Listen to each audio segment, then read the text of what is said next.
I have more breaking news coming in, and this after President Trump imposed 25% tariffs on trade on nations trading with Iran. Top government sources are telling India today that the additional 25% tariffs by the United States, at least on India, will have a minimal impact.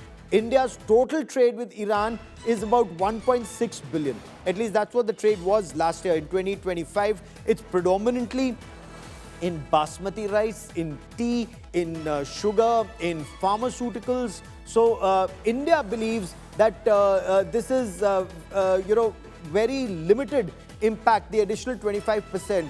But are we looking at an escalation? Are we looking at war? Okay, I have Lieutenant General KJS Dhillon, former Director General of Defence Intelligence Agency, joining me on this broadcast. He, of course, was to join us on that other story on the Army Chief on Operation Sindoor. General Dhillon, if I may take a question, this breaking news, President Trump is telling Iranian patriots continue to protest, take over institutions. In your view, sir, in your military assessment, is a strike on the horizon? Good evening, Gaurav, and good evening to fellow panelists who may be joining later, and happy Lodi and all the other festivals to all your viewers. This type of intervention in other countries as a direct, you can say, carrying two hoods for the international norms and rules and regulations. And these are the indications that we are living in an unequal world. Yes. Iran has been a great friend of India, irrespective of which regime, even during Shah's time or even Ayatollah Khomeini's time and even today, we have had very cordial relations with Iran, and our relations go back in history. Now, this type of statements and igniting internal unrest, I think a direct intervention in other countries' affairs, which is not a good sign, especially in our neighborhood. So let's see these stories unfolding. But General, let me understand from you.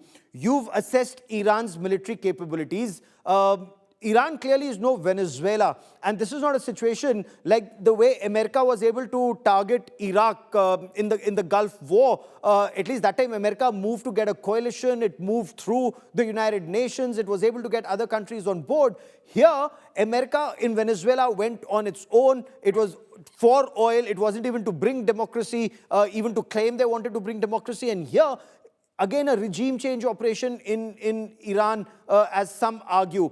When a president, like the American president says, take over institutions, write names of those who are your abusers, direct meddling in a country's internal affairs, does this also indicate, does it also show that American assets in the region, their bases in Qatar, in Kuwait, in Saudi Arabia, in Jordan, in Egypt, could they be vulnerable to Iranian missiles? Gaurav, in this particular region, American presence is all over, as you have already named it. There is a very big player in this whole game called Israel. Oh, absolutely. And there is a very big factor in this whole game again against the region. I'm talking about the region, is the Shia-Sunni aspect.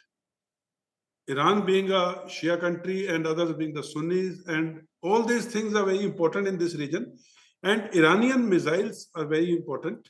But I think before America does anything militarily, they will make sure that those missiles are suppressed, their air defense is suppressed, and their command and control is nullified.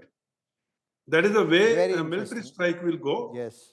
If they do not nullify the command and control, if they do not suppress the air defense, and if they do not suppress the missile force or the rockets, then I think there's going to be trouble. But any military mind would suggest these three things will have to be done before they go in for any major strike. And in that 12-day war, Iran's air defenses were virtually neutralized. Almost every air defense was taken out. The impunity with which the Israeli jets were flying over Iran seemed to indicate that Iran was very vulnerable at that point of time.